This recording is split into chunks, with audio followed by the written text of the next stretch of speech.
Hi again, here we are to talk about Xcode, and what I'd like to talk about now is using the keyboard, okay? And what I'd like to cover specifically is how to close the keyboard when you hit return or tap on the screen after editing a text field.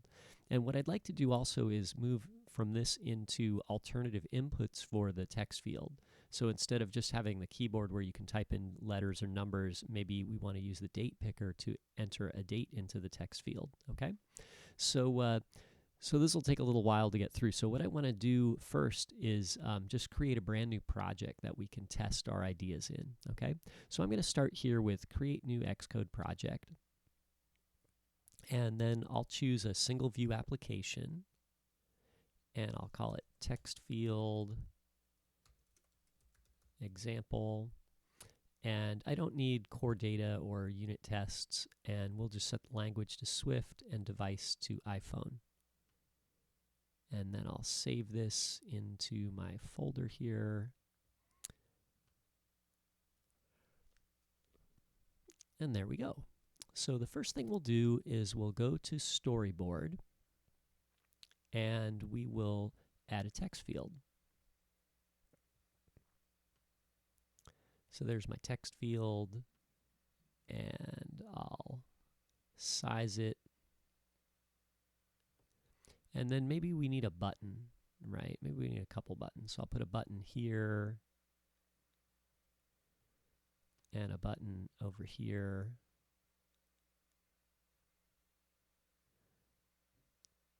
And maybe that one will be cancel. And this one will be save or something, right?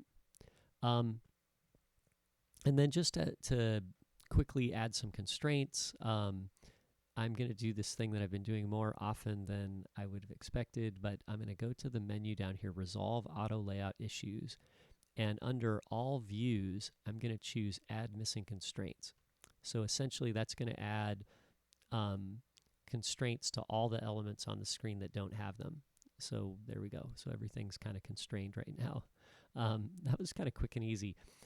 Anyway, let's resize the screen here. So I'll click on the ViewController, and I'm going to make this a little bit smaller so I can, actually I made it larger, I'm going to make it a little smaller so I can see it. I'm kind of running out of space. So I'll make that the size of the iPhone 4. And so anyway, there we go. So now we have our ViewController file. Let's open up ViewController. And then what we want to do is we want to add some IB outlets and IB actions to the top of the view, or the top of the ViewController. So let me open the storyboard in the assistant editor. So I'll hold the Option key, click on Main Storyboard, and it shows up over here.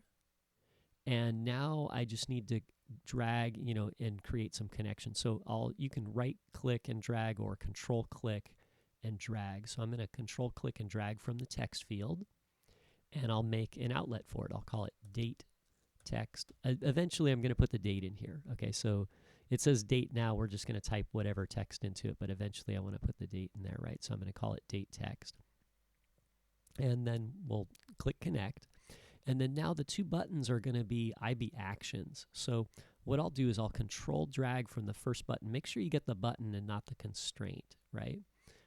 So I'll drag in here, and I'll set the connection type to action, and then the type down here to UI button, and then I'll name it cancel button tapped. Okay? And then let's do the same thing from the save button. So I'll control drag from the save button into the ViewController, and we'll switch it to action. Type will be UI button, and the name will be save button tapped. Okay, so there we go. So now we're all set. Let's put the assistant editor away, and now what are we going to do? Okay, so there's a couple ways to close the keyboard. If we test this project, I'll switch this to iPhone 6, and if I test it, what we're going to see as the default behavior is this. When you tap on the text field, the text field becomes first responder and the keyboard shows up. And it actually asks for an input view. Okay, and the input view is like something like the keyboard. Okay, so this is a view that has a bunch of buttons and it provides input for the text field. The text field also listens to the hardware keyboard. So if I type the hardware, on the hardware keys, like the text goes in there. And if I type over here, on the software keyboard, then it still goes in here, right? If your keyboard doesn't show up, go to the hardware menu and choose keyboard, toggle keyboard, or toggle software keyboard, and that'll make it show up, okay? My problem now is if I click save, or I hit return in the keyboard, or I cancel, or I click outside here, like the keyboard just doesn't go away, right?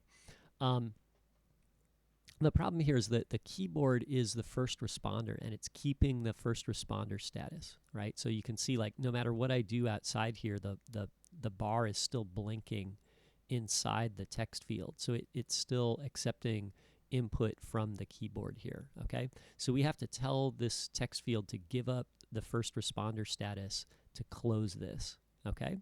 And there's two ways to do that. We can tell the view to end editing, and that just means like end all editing, okay? So keyboards or whatever you're doing, anything that can be edited, just stop it, right? And that'll close the keyboard. The other thing is we can tell the text field to give up its first responder status and say, like, hey, you're not first responder anymore. You're not going to respond to keyboard events or things that are happening, and then it'll close the keyboard down here, okay? So how do we do that? Well, in order for us to get the keyboard to give up its first responder status, we have to know, like, what is happening at the keyboard, okay? So the keyboard uses the delegate pattern. So anytime something happens at the keyboard, it'll notify its delegate. And so essentially, like, one way to work with the keyboard is to assign, your view controller as the delegate for the keyboard, okay? And there's a couple ways to do that, okay? If you go to the storyboard, if you control drag from your text field up to view controller, you can set an outlet here called delegate, right? So you can say, like, yeah, this text field is going to be the delegate, or this view controller is going to be the delegate for this text field, right? So you can choose that, just like you might with the table view, okay? So that's one way. I'm actually going to turn that off. So I'll just go up here to to connections, and then this is the delegate property, and I'll just click the little X there to remove that. So you could do that, and that would be fine. Another way to do it is in code. So I'll do both, right? So we could have done it that way, and we'd be done. The other way to do it is to go to view controller and say, maybe down here in view did load, you can say date text dot delegate equals self. And so those two operations are, essentially the same thing, okay? I don't know why I'm getting an error there. Date text field.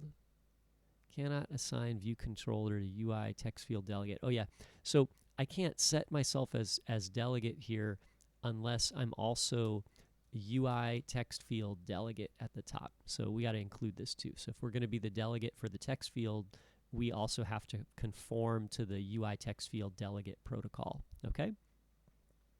So anyway, so those kind of do the same thing, okay? So what can you do now that you're delegate, right? Let's try a couple things. So in here, the text field has, I'm going to do this. I'm going to put a mark in here and say text field delegate. Okay? So when you're text field delegate, what can you do? Well, since we've declared ourselves as UI text field delegate at the top, if I type in text field or start typing text, you'll see all the delegate methods show up. So I can be, text field supplies me with text field did begin editing. So that means you just clicked in the field and you started editing the field. Did end editing, that means you're done editing, right? You've just finished. Should begin editing, so that happens like just before did begin, right? So just before you begin editing, what do you want to do? Should clear, that means someone hit the clear key or they want to clear the text field. should end editing. That means you just ended or you're about to end. And then should return. So the should return's a little weird. The phrase of it doesn't really sound like it, but essentially you hit the return key. Okay, so you hit the return key in the text field, and then this one happens. Let's try this one. Okay, text field should return. So this one, when you should return, it gives you a Boolean value, and you're going to return, or actually you're going to return a Boolean value, and that Boolean value is going to be true or false. Like, should you return? True, yeah, we return. False, no, don't return. Okay. Maybe they use this to prevent, allow you to prevent people from typing a return into the field, right?